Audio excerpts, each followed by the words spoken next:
Today, we're going to talk about a story that's way more than just a history lesson. This is the Legend of Ragnar Lothbrok, but we're going to look at it a little differently.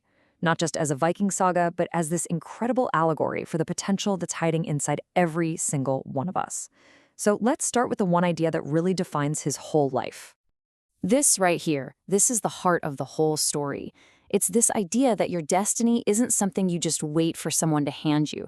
It's something you have to go out and seize. It's the whisper that turned a simple farmer into a king and turned a man into a legend. You see, his story doesn't kick off in some fancy throne room or on a bloody battlefield.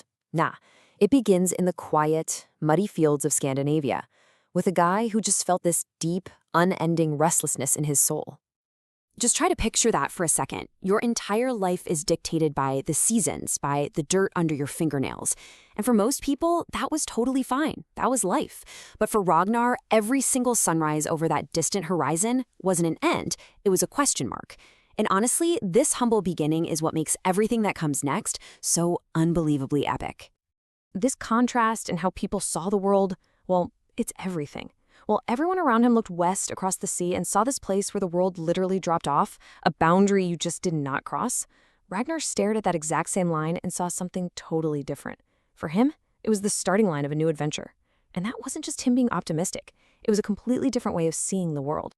So what was really driving him, It wasn't just about getting rich or grabbing land. It was this deep, almost painful hunger for destiny. This absolute conviction that his life had to mean something more, that it had to leave a mark so deep that time itself couldn't erase it. It's the difference between just wanting to live and wanting to become a story. All right, this is where the story really takes off.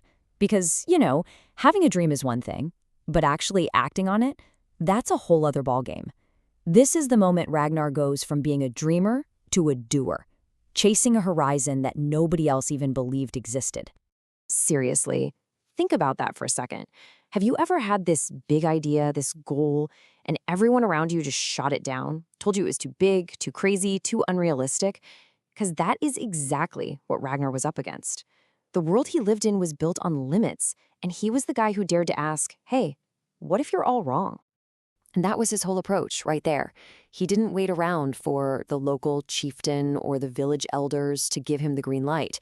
He just got it. He understood that you're never going to get permission for a dream that completely shatters the way things are, so he had to build his own authority, fueled by nothing but pure, stubborn determination. So how did he actually do it? He took that idea in his head and he made it real. He defied centuries of tradition and fear by sailing west. He put all his faith in innovation, these new kinds of ships, and in the guys who were crazy enough to follow him. I mean, this wasn't some casual trip. This was an all-or-nothing gamble that literally opened up a new world, turning the mythical land of England into a very real, tangible place. Now, every great story has that one defining trial, right? For Ragnar, it came at the very end of his life. But what looks like a horrible, tragic defeat was actually the moment he sealed the deal on his legacy and achieved his ultimate victory. The scene is just grim. After getting betrayed and captured by his sworn enemy, King Egil, Ragnar is sentenced to a truly horrific death. He's thrown into a pit filled with venomous snakes. This was supposed to be it, a humiliating, terrifying end, designed to make everyone forget he ever existed. But this is where the legend is forged. Facing certain death, Ragnar doesn't beg for his life. He doesn't cry out in fear. Instead, he boasts. He tells his enemies that his death means nothing, because his sons, who would become the great heathen army, are coming, and they will finish what he started. Even at the very end, his focus was on the future, on his legacy. And that's the beautiful paradox of his death. It wasn't a period at the end of his sentence. It was the spark that ignited a firestorm. It was the catalyst that pushed his kids and his people to do things even he could have only dreamed of. In his final moments, he became more powerful than he ever was in life. So why do we still talk about this ancient story? Why does it still hit so hard?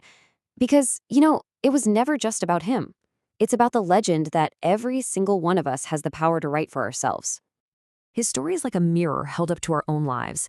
It makes us look at our own horizons, our own self-imposed limits, and all the potential we might be leaving on the table. He didn't have any guarantees. All he had was courage. And that's a powerful reminder that the same capacity for greatness is in all of us. We can actually break his whole life down into a pretty simple framework. First, see beyond the limits. You gotta see the undiscovered country where everyone else just sees the edge of the map. Second, act despite your fear. Don't wait around for permission when you can just build your own ship.